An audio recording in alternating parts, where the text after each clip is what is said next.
por dentro das principais discussões que impactam seus investimentos e das análises de nossos especialistas sobre as movimentações do mercado financeiro. Falando nisso, nosso encontro é toda manhã, logo após a abertura do mercado. Entre nos canais oficiais do Itaú Personalité e envie suas dúvidas sobre recomendação de investimentos.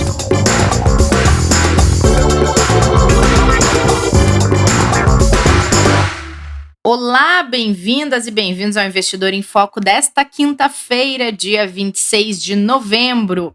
No episódio de hoje, a gente vai falar de educação financeira, planejamento financeiro. Tem também Dia de Ação de Graças nos Estados Unidos, comportamento das bolsas e dados de conta corrente. Kleber, tudo bem por aí? Tudo bem, Rê, bom dia.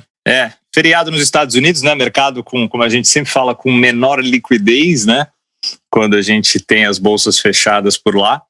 Mas por aqui, bastante coisa acontecendo. Pois é, hoje é Dia de Ação de Graças, então o mercado fecha, mas na Europa continua funcionando e parece que o humor das bolsas por lá deu uma mudada, vinha muito bem, obrigada, no início da semana, né? Na verdade, assim, a gente tem as mesmas preocupações, né, o que é com relação ao Covid e o aumento de casos que a gente tem, a segunda onda. A gente falou ontem, comentou um pouco até das preocupações da Comissão Europeia com risco até de terceira onda, né, se não for tratado exatamente a situação atual. E aí a gente tem os dados, naturalmente, por causa dessa segunda onda, já impactando os indicadores econômicos da zona do euro. Além, obviamente, do que anda em paralelo com a questão do Brexit, que vai mexer também bastante ali, tanto com os países do Reino Unido, quanto também com todos os países da Europa que estão ligados ali nos acordos comerciais, junto com a questão do Brexit. O ponto hoje da pandemia, né, que é realmente os lockdowns e os isolamentos sociais e as novas restrições que podem acontecer, como em grandes países de lá já vêm sendo mais uma vez divulgados, que podem ser até estendidos, é que tem segurado os investidores em tomarem mais riscos e por isso as bolsas vêm ali, na maioria delas, operando em queda na quinta-feira, ainda mais pelo que a gente falou, não tem mercado nos Estados Unidos, então fica restrito só ao mercado regional mesmo, regional quando a gente fala ao mercado europeu. Sim, e é impressionante como essa questão do comportamento da pandemia, ela é localizada, né, Kleber? Porque falando de uma mesma região, que nem é grande, mas, enfim, os países nem tão grandes assim, a Alemanha está estudando estender até 2021 o lockdown. Deu um primeiro prazo até 20 de dezembro, inicialmente era novembro, e agora pode ir até janeiro. Na Inglaterra, em Liverpool, eles estavam testando, todos os moradores acabaram de anunciar que vai ter torcida no estádio. E Manchester, que fica a 50 quilômetros de Liverpool, não vai ter, porque está num nível acima de risco para contaminação pelo coronavírus, olha só. A gente vê proximidades, né, das próprias cidades ali, né, tomando decisões diferentes, como a gente já viu até, dadas as devidas proporções, aqui no Brasil isso já acontecendo também, né? É verdade. Com relação à Alemanha, o que é muito relevante para a economia global é o tamanho da importância da indústria alemã e de tudo que ela representa para o bloco do bloco europeu, para o bloco da zona do euro, né? Se ela realmente tiver se for um lockdown, né? Se for uma trava, realmente um isolamento que pare produtividade, que pare comércio, que os serviços sejam muito afetados, sem dúvida nenhuma que o PIB europeu vai sofrer um impacto muito grande. E a expectativa era que a gente tivesse um quarto trimestre de não recessão, né? Que a gente não tivesse um quarto trimestre negativo e a gente já tivesse recuperação logo no início de 2021. Então, realmente é um dado que preocupa bastante os economistas e já começam a olhar para a necessidade de aumento de estímulos, e aí voltam as discussões junto com a Comissão Europeia, com a senhora Ursula, com a Christine Lagarde, com todas as lideranças, né? E aí mais uma mulher no poder, Angela Merkel, né? Que já está lá há 15 anos, né? Gerenciando tudo isso, né, como primeiro-ministro na Alemanha, para ver o que vai ser feito em relação a estímulos às economias, para que a gente não tenha essa roda parando, principalmente na Alemanha, porque todos os outros países que dependem dessa indústria e do pátio industrial alemão continuem seguindo, para a gente não ter uma parada E ainda a gente tem a China rodando e podendo ser um driver muito importante para que a Europa continue num trend positivo como ela vinha, né? Então, só que para isso acontecer, a gente precisa ter a redução da Covid, a gente precisa ter as vacinas saindo e a gente precisa ter as pessoas realmente ficando, como a gente fala, respeitando o que precisa ser feito, né? Então, é uma situação que volta a ser difícil como a gente teve lá atrás, né? É aquele paradoxo, né? O que eu faço? Né, eu protejo as pessoas, eu protejo a economia, eu olho para o lado da saúde, né? E lembrando que a Alemanha tem o maior número de respiradores, o maior número de leitos, assim, é o país mais preparado, né? De todos eles que a gente tem não. A vantagem, se dá para dizer que tem alguma, é que pelo menos já se passou por essa situação antes. No início lá da pandemia, um dos grandes desafios que vinha e que era trazido tanto por analistas econômicos como pelos médicos, infectologistas e diretores de hospitais era: a gente está lidando com algo completamente novo, tanto na questão de saúde como na questão de economia. Dessa vez, essa segunda onda já tem aprendizados da primeira que podem ser colocados em prática. Não significa, ok, que a segunda onda vai ser muito mais leve ou vai ser pior, não se sabe, mas já se tem aprendizados, né, Kleber? Sim, muitos aprendizados e a gente começa a pelo menos acreditar que esses aprendizados vão ajudar a gente a passar por essa atual fase que a gente está, né? Amém. Kleber, saíram dados da conta corrente e antes de você trazer os dados, queria que você explicasse aqui pra gente, por favor, obrigada, a importância de falar deste assunto, porque a gente nunca abordou esse ponto aqui no podcast, então queria entender um pouquinho por que você fez questão de trazer isso aqui pra gente, por favor. É super importante que quando a gente tem o Banco Central trazendo os dados de conta corrente, né, de entradas e saídas de recursos do país, né, é o quanto a gente tem a nossa atividade econômica mostrando o que a gente tem do país recebendo de recursos e também tendo de despesas, de gastos, né? Se a gente tem mais entrada, significa que o país está tendo um aumento de receitas e um superávit.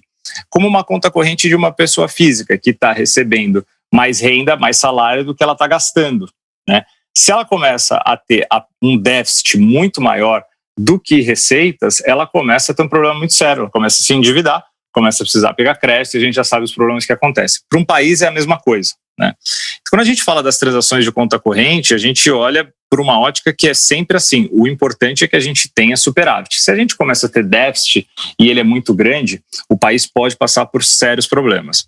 E o que a gente teve de importante ontem foi que o saldo de conta corrente divulgado pelo Banco Central foi, no mês de outubro, de 1,5 bilhão de dólares e que foi maior do que a expectativa que o mercado tinha e com um detalhe interessante. Ele começou mais uma vez, assim, ele começou já há alguns meses, mas ele continua agora reduzindo o déficit que a gente tinha. E por análises que a gente foi fazendo aqui, principalmente dentro do banco, da nossa equipe econômica, né, a atividade econômica ela está mais fraca, né, o câmbio está depreciado, a gente tem todas as questões de isolamento, mas a gente também gera mais oportunidades. Então, na ponta do investimento direto, a gente viu um número que surpreendeu, que foi 5,5 bilhões de dólares de investimento direto estrangeiro no Brasil no mês de outubro. Esse número, para você ter uma ideia, supera o primeiro semestre, que foram meses sequentes apenas de déficit que a gente teve, apenas de saída de recursos do Brasil, por causa das preocupações que todo mundo tinha com países emergentes e o que ia acontecer com todas as preocupações que se tinham com as economias e com a pandemia. Então, o número ele ainda está longe da gente dizer que é o número que vai recuperar todos os nossos problemas, né? Mas ele pelo menos é um indicativo muito positivo. E os próximos meses devem ser marcados por uma continuidade de queda desse déficit de conta corrente, que ele continua negativo no saldo de 12 meses. A gente projeta que a conta corrente vai chegar perto de zero ou próximo até de ficar positivo ao longo dos próximos anos. Ou seja, a gente vai precisar de vários meses como outubro para pagar as nossas contas. Então imagina que a pessoa se endividou muito e agora ela começa a trabalhar para aos poucos ir zerando esse seu saldo negativo. Essa é a nossa conta corrente do Brasil hoje, tá? Então é muito saudável que a gente veja pelo menos esses dados saindo e por isso que alguns investidores olharam ontem, além de outras questões que também aconteceram pontuais, né, em alguns setores que se beneficiaram e por questões de commodities, mas que o índice Bovespa subiu enquanto várias bolsas no mundo caíram na quarta-feira, né? Muito bom, muito bom. Vou pegar o gancho que você falou sobre endividamento para a gente falar de planejamento, Kleber. Porque essa é a Semana Nacional da Educação Financeira e este é mais um episódio que vamos dedicar para falar deste assunto, assim como a gente fez com a aula do professor Martim dessa semana. E para isso a gente convidou o CEO da Planejar, que é a Associação Brasileira de Planejadores Financeiros, Oswaldo Servi, que vai bater um papo aqui com a gente. Oswaldo, muito obrigada por ter aceitado o nosso convite. Seja bem-vindo aqui ao Investidor em Foco. Bom dia, Renata. Bom dia, Kleber. Eu é que agradeço o convite e espero contribuir com esse bate-papo tão bacana que vocês fazem diariamente com o time do Itaú. Bom dia, Oswaldo. Muito obrigado aí por aceitar o nosso convite, estar aqui com a gente, batendo um papo nessa semana super importante, né? E falar desse tema que está cada vez mais em alta, mas ainda precisa atingir muita gente que desconhece, né, a importância do planejamento financeiro, né, Oswaldo? Com certeza, Kleber. Você sabe que nós temos a Planejar, é uma associação sem fins lucrativos que congrega hoje mais de 5 mil associados, na maioria deles profissionais certificados de uma certificação importante no mercado financeiro chamada CFP, um termo em inglês que quer dizer Certified Financial Planner, ou planejador financeiro certificado. Mais de 190 mil profissionais no mundo, 26 países possuem essa certificação. E se por um lado a Planejar tem esse objetivo de qualificar profissionais, por outro também uma preocupação enorme com a educação financeira do cidadão brasileiro, porque a gente acredita que o planejamento financeiro transforma, Kleber, a vida das pessoas, e essa crença é embasada na experiência, na vivência que nós temos. Então agora mesmo, infelizmente, numa pandemia inesperada, né, e a vida, eu digo que ela é cheia de incertezas, né, quem não tem histórias para contar de momentos difíceis vividos por situações inesperadas que enfrentaram, né? Isso faz parte da vida. Então, planejar, como é o nome da nossa associação, é fundamental, não para a gente acertar o que vai acontecer. Isso eu acho que muita gente tem esse equívoco, né, de entendimento. Então eu vou planejar para saber o que vai acontecer e acertar. Não, você vai planejar porque se você tem ideia do que pode acontecer, você reage rapidamente aos acontecimentos, ou seja, nós do mercado financeiro, que muitas vezes assessoramos os clientes, temos a responsabilidade, como você está fazendo aí nesse bate-papo, de mostrar o que pode acontecer e que decisões são necessárias diante desses fatos, né? E assim é na vida da gente. Quem planeja tem essa capacidade de, diante de um acontecimento inesperado, por exemplo, uma Covid, uma doença como essa, ter lá a sua poupança, ter lá a sua reserva e, eventualmente, se perde o emprego, tem uma redução de renda, está preparado para poder fazer frente a isso. Então, ou seja, a gente pode desmistificar aquela questão de alguns ainda que acreditam que planejamento financeiro está ligado a investimento, né? E que tem que ter um foco para ganhar dinheiro quando se está fazendo planejamento financeiro. Não necessariamente, pelo contrário, né? Não tenha dúvida. E você sabe que eu quero aqui destacar essa iniciativa de vocês, de falar do tema, né? Um tema que tem crescido, de fato, infelizmente pela dor, né? Porque o interesse do brasileiro hoje sobre finanças cresceu muito e tem uma correlação importante com o endividamento das famílias, que superou 65%, quer dizer, um número bem importante, né? E você, com 36 anos de experiência profissional que eu tenho, é o que você disse, as pessoas normalmente se aproximam de mim quando ouvem falar que eu trabalho com planejamento financeiro e me perguntam onde eu invisto, né? Onde eu coloco meu dinheiro. E planejamento financeiro realmente, Kleber, é muito mais do que a alocação dos recursos ou da poupança que a pessoa forma, né? Isso é uma parte importante, sem sombra de dúvida, porque formar poupança para fazer frente, principalmente no terceiro ciclo ou na melhor idade da gente aí, que é um momento de vida, se a gente está falando de incerteza, ele é mais incerto talvez que todos os demais, então é fundamental. Mas você falar de planejamento financeiro é muito mais que isso, você organizar um orçamento familiar, quer dizer, saber, é incrível, Kleber, mas por vezes, quando eu vou atender um cliente, o que acontece é que ele imagina que gasta um determinado valor e, com frequência, ele gasta pelo menos 20%, 30% mais do que imaginava. né? Então, quando você organiza um pouco em grandes contas, né, as despesas e as receitas, a gente sempre fala que o ideal é fazer com a família, né, porque tem um processo de formação, como a gente está dizendo aqui, de educação financeira, que se todos não estão comprometidos, acaba comprometendo a qualidade desse planejamento. Então, é fundamental ter essa visão. Uma outra coisa, um outro dado que é importante, para vocês terem uma ideia, quer dizer, quando a gente é mais jovem, dentro dessa lógica que nós estamos conversando, o desafio é ter um orçamento familiar organizado para conseguir poupar um pouquinho, para lá na terceira idade você poder fazer frente às demandas que você tiver quando aposentado, né? E se você tiver algum problema no meio do caminho, e se você não tiver capacidade de formação de poupança, eu infelizmente, Kleber e Renato, vi na minha experiência profissional algumas situações muito difíceis de pessoas com 40, 45 anos que viviam o auge da sua formação de poupança, né, o auge do seu sucesso profissional, e enfrentaram problemas de saúde, e isso trouxe uma redução abrupta para a renda familiar, junto com isso, com um incremento de despesas em função dessa própria doença. Então, as pessoas, por exemplo, não se preocupam em ter um seguro, né? E não é só um seguro de vida, mas um seguro de invalidez, né? No momento, ou de lucros cessantes, numa hora que você deixa de ter a renda por um período, sofre um acidente, de repente fica um ano sem poder trabalhar. Então, é só um exemplo, né, de que o planejamento financeiro e o planejador financeiro, ele tem a capacidade, a responsabilidade de olhar a vida financeira da pessoa, né? E não só o investimento, essa alocação dos recursos que ele tem poupado, como a gente conversou aqui. Claro. E a gente, esses dois pontos que você tocou, né, Oswaldo, a gente viu, infelizmente, em um volume bem maior do que se esperava esse ano de 2020, né? Porque essa questão de a pessoa estar muito bem obrigada e ser contaminada e ter sérios problemas decorrentes da Covid, seja de chegar ao falecimento ou de ter sérios problemas que impactaram a família inteira, porque impactou demais a saúde do pai, da mãe, enfim, de alguma das pessoas da família que era provedora. E o outro lado de quem perdeu o emprego ou teve a sua renda reduzida em um percentual considerável, nesses dois casos, quem não tinha o planejamento financeiro teve sérios problemas para continuar mantendo a casa, a família e o seu padrão de vida, as suas contas e tudo mais, né? É verdade. Você sabe que hoje, na essência, quando a gente fala de planejamento financeiro, um termo que cada vez vem e está mais presente na discussão é a longevidade, Renata. Então, quer dizer, a gente vive mais, né? E vive com qualidade, apesar da...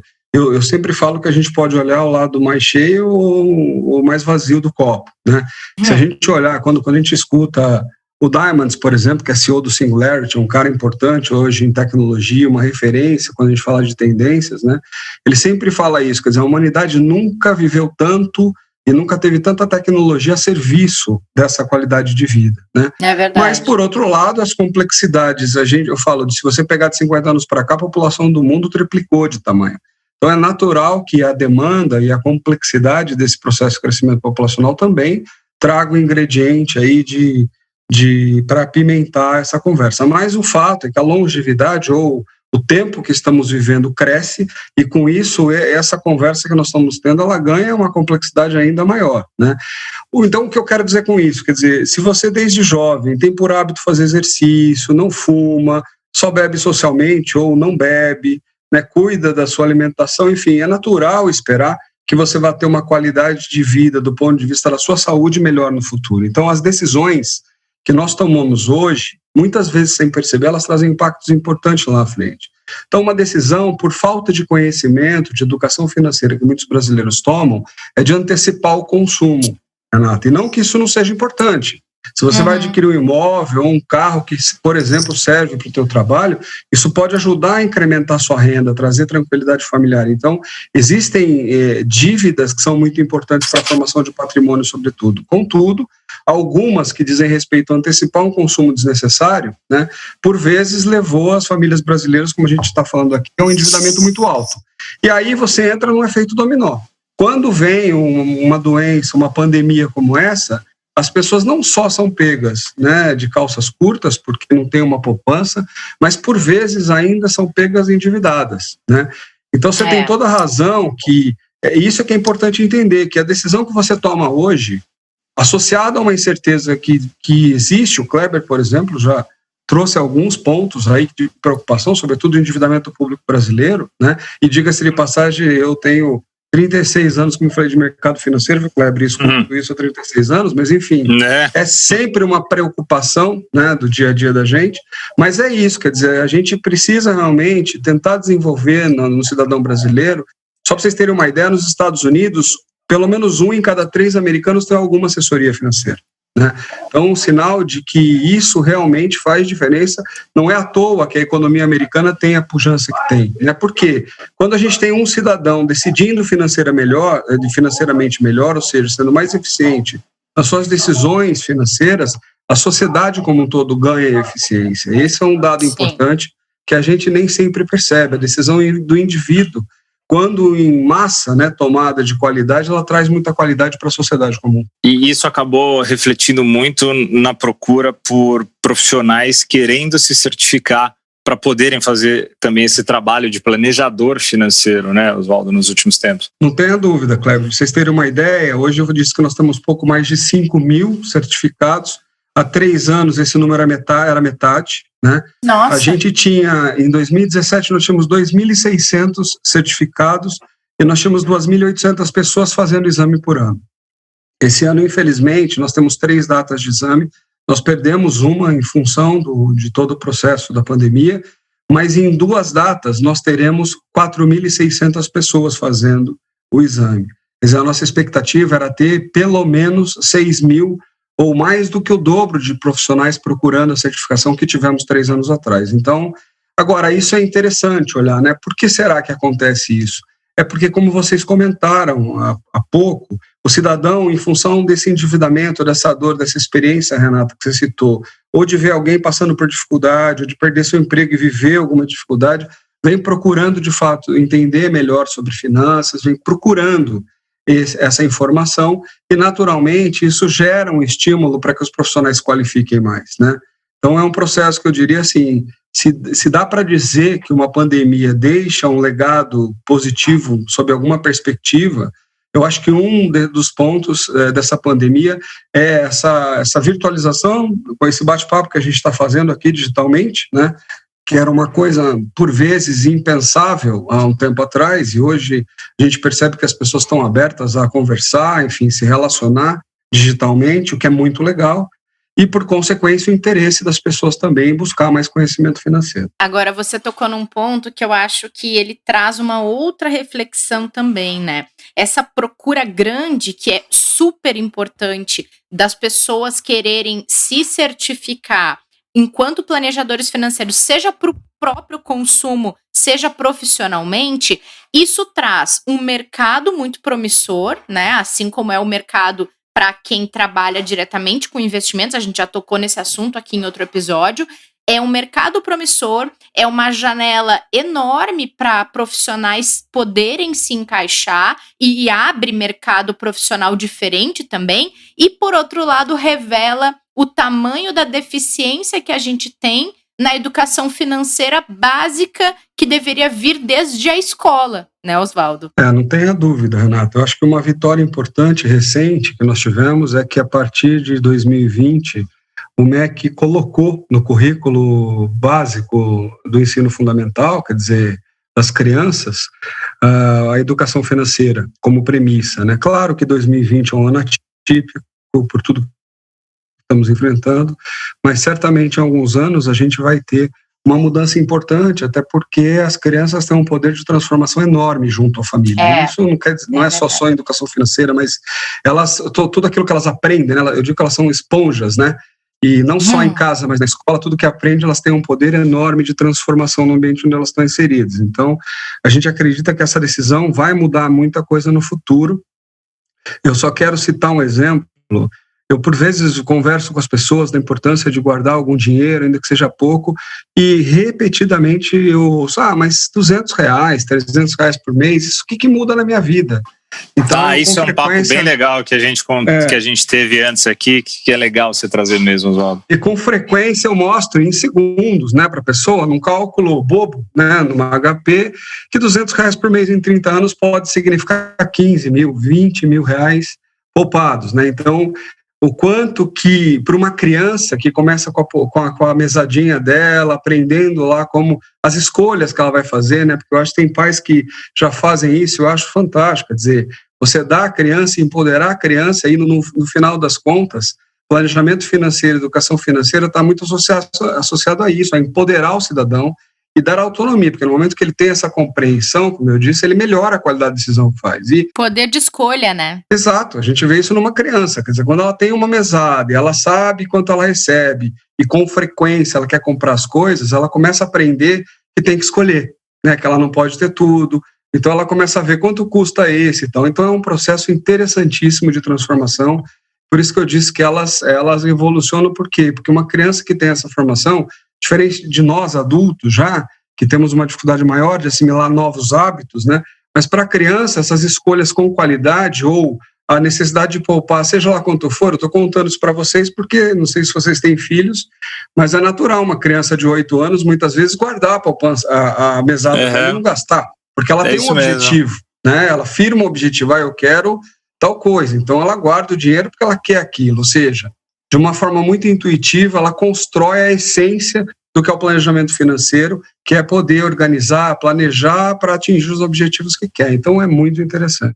E como é bacana... Desculpa, Renan, só lembrei de uma história rápida. Quando eu comecei a trabalhar no mercado, e ainda como gerente de relacionamento em banco, tinha dificuldade, às vezes, de fazer os jovens que eu atendia entenderem que era bom eles guardarem, porque gastavam muito, inclusive né, mas eu acabei começando a aprender muito cedo. E os mais velhos, era difícil explicar que eles podiam gastar, eles deviam gastar. Porque, né, ao contrário, é interessante. Estava na hora de gastar, né? Exatamente. É verdade. Mas por quê, né, Cléber? Porque você vê, rapaz, você sabe que hoje, eu acho que nós vivemos talvez um dos maiores desafios da história da humanidade, com toda a velocidade de mudança que a tecnologia vem trazendo para a gente, né? Porque nós vivemos 4 gerações muito diferentes, quer dizer, nós convivemos em 4 gerações muito diferentes. Se você pegar o seu pai, né, e se alguém tiver avô vivo vai entender o que eu estou dizendo, eles viveram uma realidade de restrição absoluta. Então, assim como os japoneses, né, como a cultura do japonês hoje de idade, quem viveu a restrição tem medo de enfrentar novamente isso. Então, guarda compulsivamente o dinheiro, que também é o lado ruim da história, como você está trazendo. Né? Se por um lado é muito ruim não guardar nada, e diga-se de passagem, a sociedade americana, eu falei de eficiência, mas eles têm esse defeito, né? Eles são consumidores compulsivos, e isso é um papo para outro podcast, mas por um lado é ruim, por outro traz alguma eficiência para eles, mas enfim, se não é legal você não guardar nada, também não é legal você acumular e depois não aproveitar. Então, exato, a essência do que a gente está conversando, o planejamento financeiro, ele traz uma palavrinha bacana, que é qual o propósito, Cléber, Renata, qual é o teu propósito de vida? Né? Assim como eu falei da criança, ela tem um propósito, ela está guardando a mesada porque ela sabe o que ela tem um objetivo. Então, o planejador financeiro, ele tem esse desafio como conselheiro do cliente dele, de desafiar o cliente a parar para pensar quais são os seus objetivos de vida, porque por vezes a gente não sabe exatamente o que quer, né, pessoal? Então, esse talvez seja um exercício importante que o planejamento financeiro traz para a gente. Refletir sobre quais são os nossos objetivos de vida, porque são eles que dão sentido a essa formação de poupança, essa gestão financeira que a gente está falando. E fazer com que a gente possa chegar nos nossos objetivos sem ter perdido toda a vida que passou no meio do caminho, né, Oswaldo? É uma grande... É um grande desafio esse equilíbrio, né? Chegar a esse equilíbrio. Tanto que o que eu estou dizendo, um efeito interessante para a gente pensar, se vocês pegarem as pessoas hoje de 40 a mais, né? Normalmente elas são muito flexíveis, para não dizer outra palavra, com seus filhos. Ou seja, elas querem evitar a todo custo que os filhos tenham experiências difíceis na vida, sem perceber que experimentar a dificuldade faz parte do processo de desenvolvimento da gente enquanto ser humano, né?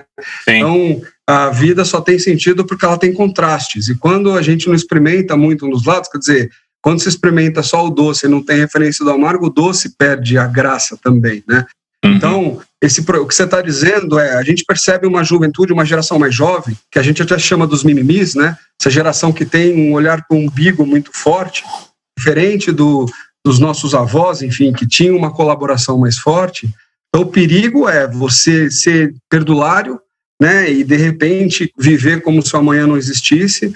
E, por outro lado, também eu falo, é verdade, é triste perceber clientes aí com patrimônios importantes, com mais de 70 anos, que vivem vidas muito controladas, com poupanças enormes, enfim, que não conseguem se desprender da experiência eventualmente difícil que teve na infância, na adolescência, e de fato não consegue aproveitar de todo aquele esforço de poupança que formou. Então são contrastes de fato que fazem parte da vida, e é por isso que o planejador financeiro existe e é desafiado, né? Porque ele tem uma parcela importante de responsabilidade, porque tem a capacidade, nesse tipo de discussão que estamos fazendo, a estimular a mudança de hábito, de comportamento desse cliente, desse poupador aí. Muito bom, muito bom.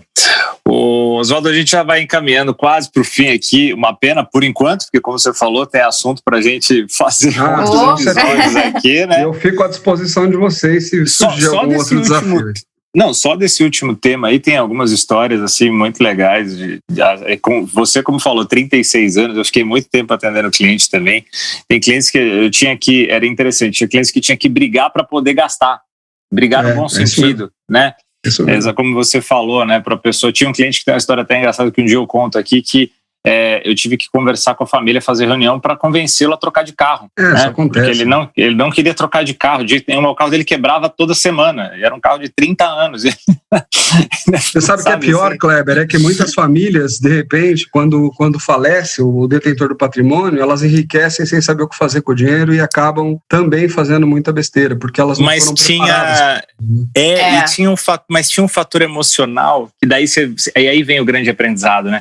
Tinha um fator emocional para ele, não era o carro, era o fato de que ele não podia ficar gastando, uma vez que ele tinha passado dificuldades enormes pela história da família, aonde tá tudo bem, deixa o carro quebrado porque eu preciso guardar isso para que minha família não passe o que eu passei lá atrás, histórias de guerra, né?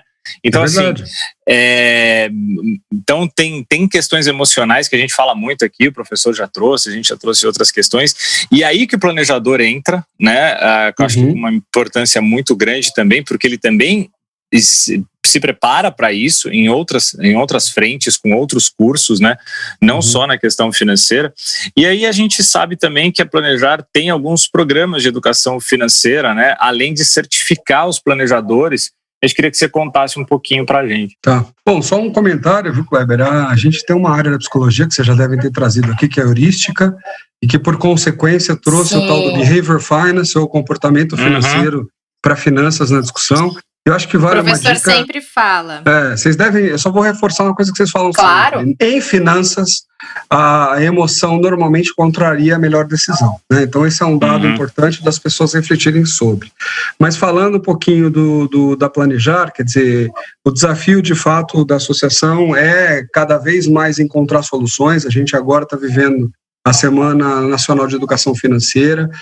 Nós temos um parceiro importante que é a N2 e estamos experimentando uma nova forma de levar a educação através de uma plataforma, né? Quem quiser conhecer, N2, na internet aí vai encontrar, mas é de fato criar mecanismos para que as pessoas sejam incentivadas a trazer suas questões, suas perguntas, suas dúvidas sobre finanças, e a partir da questão da pessoa, né, que dentro da pedagogia a gente chama de andragogia, quer dizer, a educação do adulto, né? A partir desse interesse despertado numa questão dele, a gente estimular caminhos para que ele possa se educar financeiramente. A Planejar está investindo bastante nisso.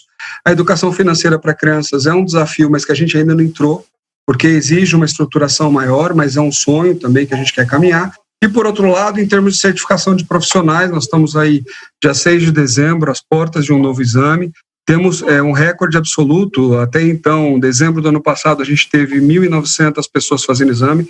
Nesse exame agora teremos 2.700 pessoas em 7 capitais realizando exame. Então isso, como a gente já falou, reforça, né, o interesse dos profissionais em se qualificar e a importância desse processo, Kleber e Renata, porque, de fato, para a gente ter uma sociedade mais eficiente, E isso serve para qualquer carreira, né? E quem está nos ouvindo aqui é importante. Eu nunca gostei muito de estudar, né? Eu não acho que estudar ou trabalhar sejam coisas muito prazerosas, apesar de ser apaixonado. Eu acho que a paixão é uma característica importante em tudo que a gente faz. Então, quando você tem paixão, as coisas fazem sentido. A própria poupança da criança que a gente falou faz sentido porque ele sonhando com o que quer, o esforço dá sentido para o que ele está fazendo. Então, no caso dos profissionais, quer dizer, ter pessoas mais qualificadas para orientar melhor os seus clientes é fundamental para a eficiência da sociedade. Então, muitas vezes a pessoa está estudando e ela não percebe o quanto essa qualificação traz benefício para o ambiente que ela está inserida. Então, esse é a grande provocação que a Planejar faz, né? Que os profissionais que ali estão, ou todos aqueles que a gente atinge, que pensem sobre a importância da sua contribuição, não só do seu futuro profissional, do seu desenvolvimento, que é fundamental, profissional e humano, nesse processo de educação, qualquer que seja ele, mas, sobretudo, quanto isso pode transformar o ambiente onde ele está inserido. Essa é a crença. O Itaú é um grande parceiro nosso, como outras instituições, e vem investindo e vem apoiando essa causa, né, de transformação, que é você sensibilizar as pessoas financeiramente, educá-las, e com certeza essa mudança de cada um traz um resultado enorme para a sociedade. Só para finalizar aqui, o exemplo é o tabagismo, né, o quanto se reduziu o fumo na sociedade e os benefícios disso para a saúde de uma população como um todo, né? Então, assim como se alimentar bem, fazer um exercício físico frequente, o planejamento financeiro, a educação financeira também traz benefícios importantes para toda a vida da pessoa e para a sociedade como um todo. Que bacana, Oswaldo. Volte mais, por favor. A gente tem muita coisa legal para falar sobre esse assunto e acho que é uma forma também da gente contribuir e fazer o nosso papel aqui usando essa plataforma que atinge tanta gente, que as pessoas têm se interessado em ouvir. Então a gente tem um compromisso também de trazer esses assuntos e de colaborar com a educação financeira das pessoas. Te agradeço de verdade, foi uma aula muito bacana sua aqui pra gente, viu? Eu que agradeço vocês pelo espaço, parabenizo pela iniciativa. A gente fica feliz de ver iniciativas como essa, ainda mais uma instituição tão importante como a de vocês. Parabéns aí pelo trabalho e muito obrigado pela oportunidade. Obrigado também, Oswaldo. Valeu mais uma vez. A gente agradece, até pelo convite, contando um pouquinho de bastidor de última hora, que o Oswaldo foi super solícito em atender a gente. E o tamanho que a Planejar hoje tem, né, a importância aí não só para o planejamento financeiro, mas até para a formação de profissionais, geração de emprego. É um trabalho realmente muito bonito, muito importante. E o canal está aberto aqui para vocês. Obrigado mais uma vez, Oswaldo. Com certeza, obrigado. Para quem não teve a oportunidade, tem um filme muito bom chamado A Corrente do Bem. Então, Kleber, pela Corrente do Bem, a gente está sempre disponível e feliz em contribuir. Obrigado novamente pela oportunidade, pessoal. Ah, que legal. A gente que agradece. Obrigada a todo mundo que acompanhou, que gostou, né? Espero que tenha sido útil esse papo de hoje para vocês que acompanham aqui o Investidor em Foco. Muito obrigada. A gente volta nesta sexta-feira para o nosso Café com Canelas, com o Pedro Canelas aqui. Cuidem-se e até o próximo episódio. Fique por dentro das principais discussões que impactam seus investimentos e das análises de nossos especialistas sobre as movimentações do mercado financeiro. Falando nisso, nosso encontro é toda manhã, logo após a abertura do mercado. Entre nos canais oficiais do Itaú Personalité e envie suas dúvidas sobre recomendação de investimentos.